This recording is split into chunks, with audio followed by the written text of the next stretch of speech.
John, last week you said Georgia was giving you a heart attack. How do you feel now? I feel good. I feel good. You know, it was nice to see the guys stick with it. You know, we were flat offensively all game long. 8-4, well 7-4. They score, go ahead 8-4. You see the heads drop a little bit on the bench, and Fraser and Tahoka picked it up there. Two quick ones, put us right back in the game. Guys started believing, and this was just contagious after that. You think those offensive guys that you brought up there, Fraser and Toga, ever really lost any doubt that they'd be able to get right back into it? I hope no one lost doubt that we'd be able to come back and win. That's what championship teams do. They always believe they can win at any time in the game, and we did that today. I think we got going with about 10 minutes to go. I'm not exactly sure, but the last 10 minutes we dominated just like we did in Hamilton. And down that stretch, Josh either assists or scores every one of those 6 goals in the end of the game. Just Yeah, I don't know. He's a great player. I thought him and Dane both had a great year. Both played great. And, they got us a great supporting cast, and sometimes those guys don't get enough credit. Toka, Bucky, Kluche, Fraser, all those guys. John, thoughts on your special teams in these two games? They were really tested, and I thought you guys played really well in special teams. Me too. There was, big difference there, and, I thought it was going to work against us today because we had too many penalties in the first half, and we ended off the first half with a 5-minute major, and they scored 2 goals and went up. I think by 6-3 at halftime. So I thought it's going to be like the same thing that happened in Hamilton, but it didn't. And second half, I don't think they scored a power play goal. I think they didn't have as many chances. I think maybe 1 or 2 power plays as opposed to 5 in the first half. But man down and power have been awesome, and sometimes that's the difference in the game. What does it say about your group kind of winning Friday night with defense and goaltending the way that happened, and then having to rally offensively to do it tonight?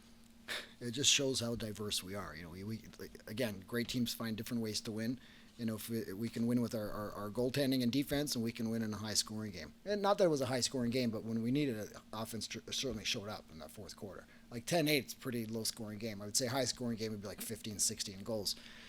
If you look at the playoffs, the scores, not many games in double digits, so you got to learn how to play with your defense, and that's why they say, defense wins championships. So it was nice to see our defense pick it up about halfway through the year. They've been phenomenal, and they're getting better every game.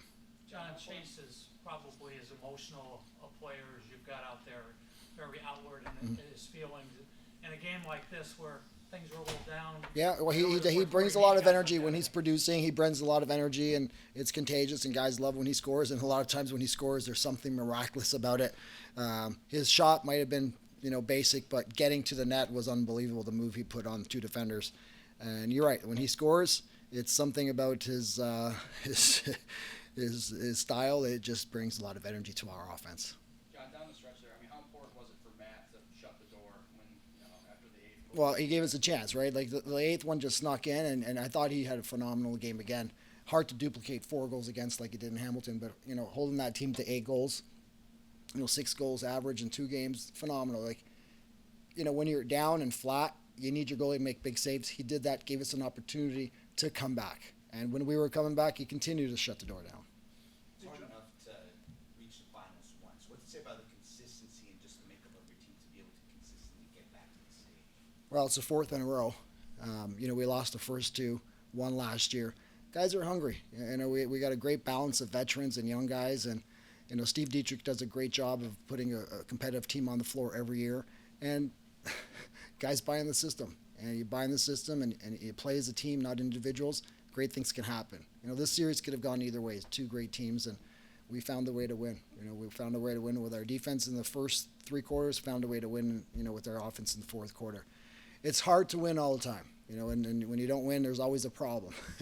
And, we're fortunate to make the finals 4 times in a row.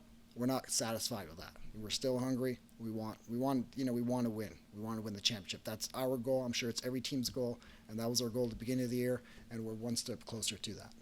when you have a core of guys that do that for 4 years in a row, do they almost remember the 2 losses more than the win when they're going into this next I can't speak for them, but I do. I tend to think of, missed opportunities, and that's what my message was today is you only get so many opportunities to win it. So let's, cherish every moment. Let's relish every moment. Let's capitalize on our opportunity.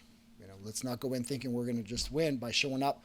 You got to go in there and earn it. Albany's a great team. They just took down San Diego, a veteran team, 2 games in a row.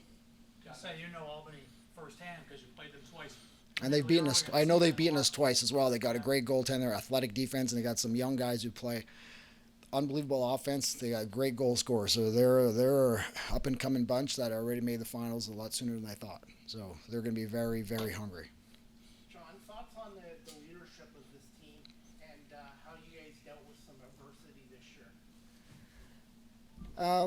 Well, I mean, in this, it looks like we dealt with more adversity because we're missing some players. We weren't as successful in the regular season in the wins and loss column, but we weren't actually that far off. You know, we won, I think, 5 or 6 overtime games last year. We just found ways to lose, and it's just getting guys to just believe that you're still a strong team. And you know, when you play with confidence, it makes a world of a difference. And once we got our confidence back, we found ways to win again, and that was the main difference. And you know, we got enough veterans like, you know, Priolo, Weiss, Matt Annette, Dane, and Josh. We got Bucky. Like, the list goes on. And not only are they great leaders, you know, in the change room, they're great leaders on the floor. They lead by example, and they earn their stripes with what they do on the floor. Thanks, JT. Thanks, guys.